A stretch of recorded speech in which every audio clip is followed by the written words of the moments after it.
dasar kalau hutang, intinya hutang ya.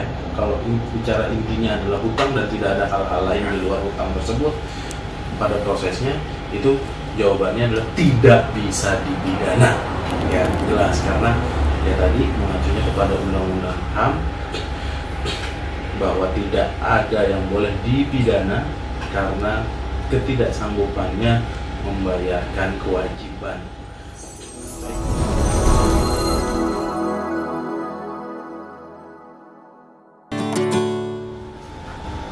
Direkam. Halo rekan-rekan sekalian, assalamualaikum warahmatullahi wabarakatuh. Selamat pagi, siang, sore, malam. Karena kalau di YouTube kan ada yang sambil tidur, ada yang baru bangun, ada yang mungkin lagi galau, ada yang mungkin juga lagi bingung. Jadi sambil browsing bisa nonton video ini, video edukasi ya, seperti biasa dari channel YouTube kita. Ya baik, jadi dalam kesempatan kali ini saya akan membahas terkait dengan hutang piutang. Ya, ini terjadi sangat banyak sekali terjadi di masyarakat umum, ya kan ya, kejadian-kejadian hutang piutang. Tapi yang menarik, yang spesifik yang akan kita bahas di sini, hutang piutang tersebut bisa dipidana nggak sih? Nah, misalnya Sonif punya hutang sama Farhan, ya kan? Kemudian dalam proses tersebut Sonif menjanjikan akan membayarkan hutangnya pada tanggal 20 Februari tahun 2020. Ya. Terus kemudian sudah lewat nih masa waktunya. Farhan menagih ke Sonif. Sonif, bayar dong hutang kamu. Gimana kamu mau menyelesaikan ini? Gitu. Ya. Sonif menyatakan dia belum mampu dan tidak bisa membayar hutang tersebut karena kondisi keuangannya morat-marit yang berantakan seperti wajahnya Sonif. Ya. Terus kemudian dalam perjalanan akhirnya Farhan ya sudah diberikan relaksasi sampai akhirnya terjadi kesepakatan Sonif melakukan cicilan dari pembayaran tersebut yang awalnya dijanjikan itu secara sekaligus, namun karena kebaikan hatinya Farhan dibayarkanlah tersebut secara cicilan hutang tersebut. Namun kemudian kembali lagi di sana Sonif ingkar janji lagi gitu terhadap kesepakatan yang mereka buat. Farhan kesal. Farhan mengadu ke teman-temannya Farhan.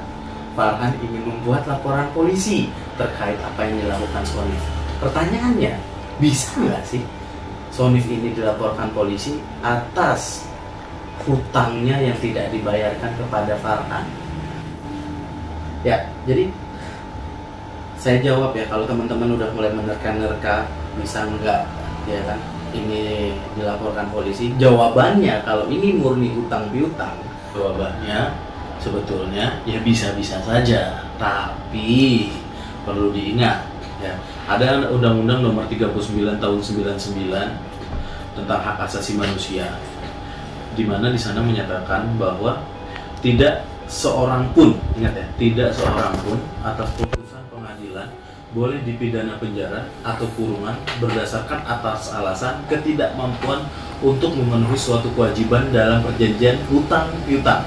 Nah, situ kuncinya ya. Kuncinya di situ. Jadi Sonif ini bisa-bisa saja dilaporkan kepada kepolisian, tapi pada kenyataannya kalau hanya atas ketidakmampuan Sonif melakukan pembayaran hutang piutang tersebut kepada Farhan, maka Sonif ini tidak bisa diproses secara hukum pidana. Ya.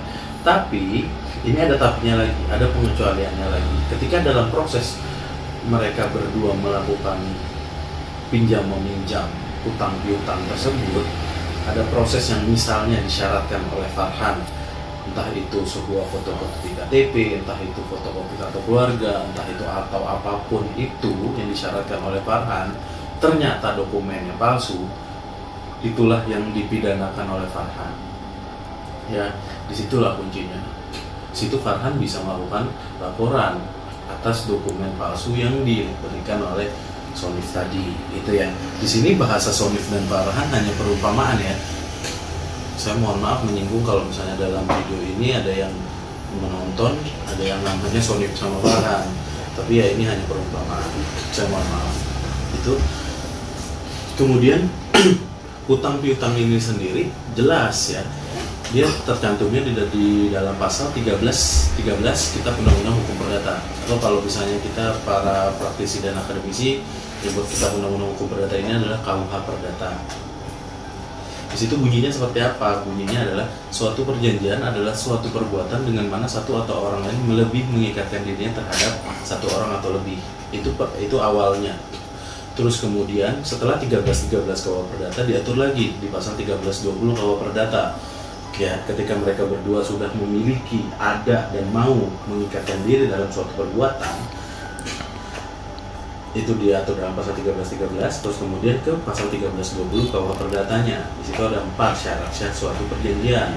Sepakat ini apa? Sepakat di antara kedua belah pihak ataupun dengan pihak lainnya mengikatkan diri dalam perjanjian tersebut. Itu satu. Terus kemudian adalah cakap.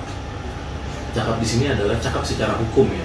Mereka cakap mengerti, dewasa dalam artian memahami. Kalau dalam KUH Perdata itu 21 umurnya, itu dinyatakan cakap, dia bisa mau bertindak atas dirinya di mata hukum. Terus kemudian atas suatu hal tertentu harus jelas ada objeknya. Kalau ini hutang piutang berarti ini dicantumkan secara jelas bahwa ini sebagai hutang piutang. Dan yang terakhir adalah suatu sebab yang halal, dan harus jelas objek perjanjiannya ada suatu sebab yang halal. Jadi jelas ya dari 1313 KUH Perdata terus kemudian ke 1320 KUH Perdata.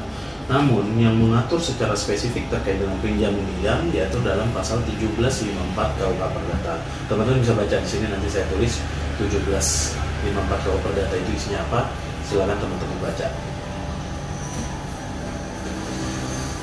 Terus kemudian kita lebih spesifik tadi ya terkait dengan bisa nggak sih dilaporkan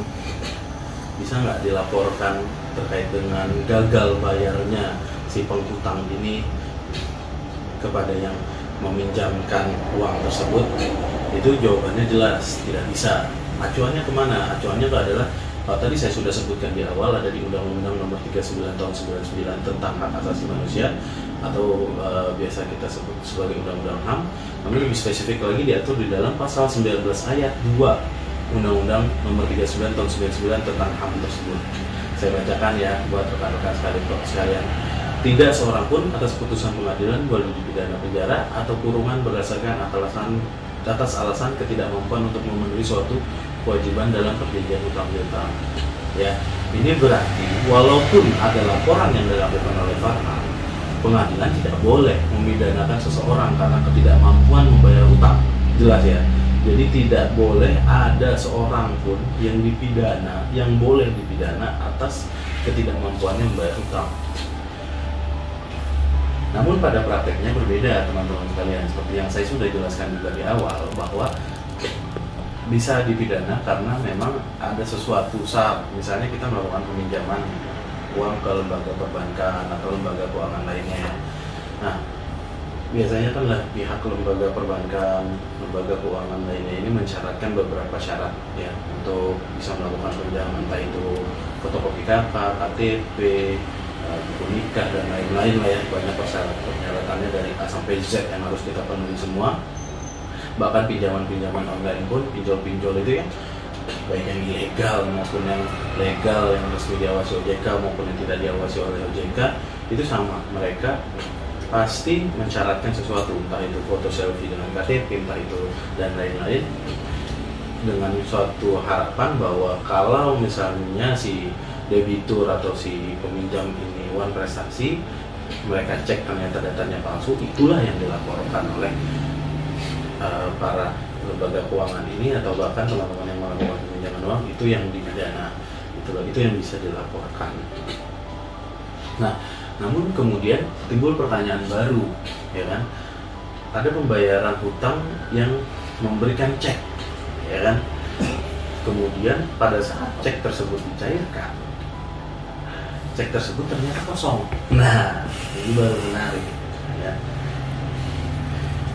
Terkait dengan pasal ini, biasanya teman-teman advokat atau para praktisi ya di lapangan menggunakan delik laporannya adalah pasal 378 KUHP ya tentang penipuan.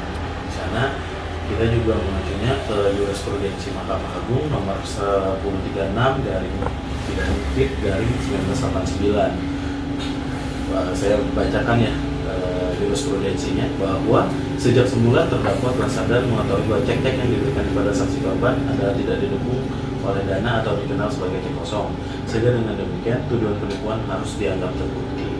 Ya, situ Mahkamah Agung jurisprudensinya pada tahun 1989 menyatakan bahwa cek kosong itu tergolongnya kepada pasal 378 KUHP.